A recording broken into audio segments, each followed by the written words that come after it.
8-ші дәріс. Мәтін құрудың объективті және субъективті факторлары. Мәтін белгілі бір заңдылықтарға сүйеніп құрылатын күрделі тілдік бірлік. Оның қалыптасуына екі түрлі фактор әсер етеді: объективті және субъективті. Объективті факторлар мәтіннің сыртқы құрылымы. Объективті факторлар мәтіннің қалыптасуына сыртқы жағынан әсер ететін авторға тәуелсіз тілдік әлеуметтік жағдайлар. Бұлар мәтіннің мазмұны мен формасын алдын ала шектейтін жалпыға ортақ заңдылықтар.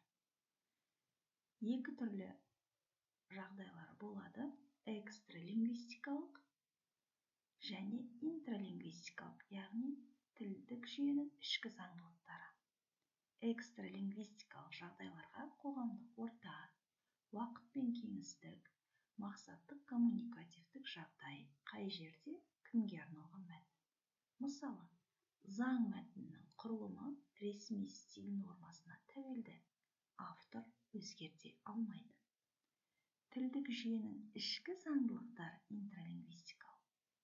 Олар қазақ тілінің сөз тәртібі, грамматикалық байланыстар, сөздердің тіркесу нормалары, сөйлемнің құрылымдық типтері. Мысалы, қазақ тілінде баяндауыш сөйлем соңында келуі объективті синтаксистік норма. Объективті факторлар стиль нормалары. Мәтіннің форматын стиль анықтап береді. Бұл да объективті факторлардың бірі. Әр стильдің өзіндік талаптары бар. Ғылыми стиль, тура мағына, дәлдік, логикалық дәйектілік.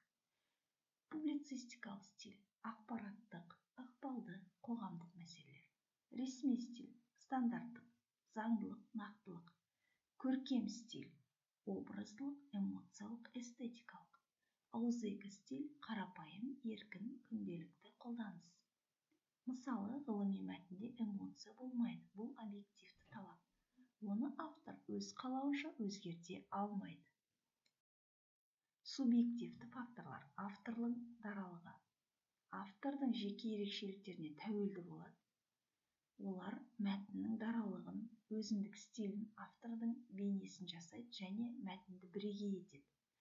Автордың мақсаты мен ниеті ақпарат беру, дәлелдеу, әсер ету, бейнелеу, оқырманды сендіру. Автордың дүниетанымы мен тәжірибесі. Көркем мәтінде қиял, образ, ғылыми мәтінде білім қоры, мақалаларда жеке ұстаным. Субъективті факторлерге сонымен қатар эмоция мен тілдік талғам жатады. Автордың эмоциясы, бағалауыштық қатынас және тілдік талғамы мәтіннің экспрессивтілігіне тікелей әсер етеді. Автордың эмоциясы мен бағалауыштық қатынасы, мысалы, жел ұлиды, поэтикалық субъективті бағалау. Жел соғып тұр, объективті сипаттама. Автордың тілдік талғамы идиостиль, сөздің таңдау тәсілі, метафора қолдануы, сөйлем құрылымын өзгерту, инверсия, баяндау қарқыны. Мұхтар Әуезовтің, мысалы, эпитеттерге бай тілі субъективті ерекшелік. Қорытынды: объективті және субъективті факторлардың үйлесімі. Мәтін тек объективті нормаларға сүйенсе, құрғақ, субъективті ерекшеліктерге ғана негізделсе, түсініксіз болуы мүмкін. Екі фактор бірігіп қана толыққанды мағыналы мәтін жасайды. Объективті факторлар мәтінді құрылым жағынан реттейтін жалпы тілдік және әлеуметтік заңдылықтар. Бұл мәтіннің негізі.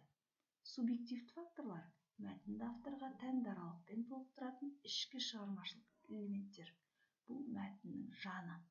Нәтиже: үйлесімдігі толыққанды, тартымды және түсінікті мәтін құруға мүмкіндік береді.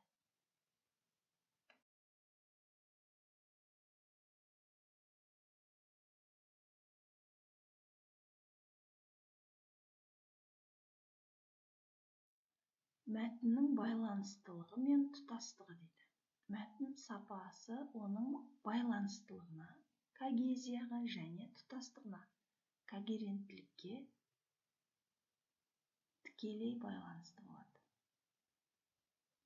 Байланыстылық, когезия, жалғаулықтар және бірақ, алайда сияқты сөйлемдерді біріктіреді. Есімдіктер ол, бұл, сол сияқты алдыңғы ақпаратқа сілтеме жасайды. Лексикалық қайталау, Негізгі ұғымдарды қайталау арқылы мәтіннің маңыздылығы арттырылады. Синонимдік алмастыру қайталауды болдырмай, мәтінді байытады. Референция сөздер мен сөз тіркестің бір-біріне сілтеме жасауы. Тұтастық когеренттілік деп аталады. Негізгі ойдың сақталуы, бүкіл мәтін бір ортақ идеяға бағытталады. Тақырыптан ауытқымауға мүмкіндік береді. Әрбір абзац пен сөйлем тақырыптық бірлікке қызмет ету керек. Бір стильді ұстану, мәтін бойы бір стильдік нормалар сақталу қажет. Сөйлемдер арасында мазмұндық байланыс, сөйлемдер бір-бірімен логикалық және мағыналық жақтан ұштасуы керек. Мәтін құрудың кешенді процесі. Мәтін құру объективті және субъективті факторларды ескере отырып, тілдік құралдарды таңдау мен оларды тиімді ұйымдастыруды қамтиды. Бұл мәтіннің байланыстылығы мен тұтастығын қамтамасыз ететін екі кезеңдік процесс. Бұл жерге факторларға объективті факторлар, тіл нормалары, стиль, әлеуметтік жағдай және субъективті факторлар, автор талғамы, эмоциясы, мақсат әсер етеді. Процесс тілдік бірліктерді дәл таңдау және оларды логикалық мазмұндық тұрғыдан ұйымдастыру. Нәтиже мәтіннің байланыстылығын, тұтастығын сақтау арқылы толыққанды шығарма жасалады. Бұл циклды біз толығымен мәтін құрудың кешенді процесі деп атаймыз. Назарларыңызға рахмет.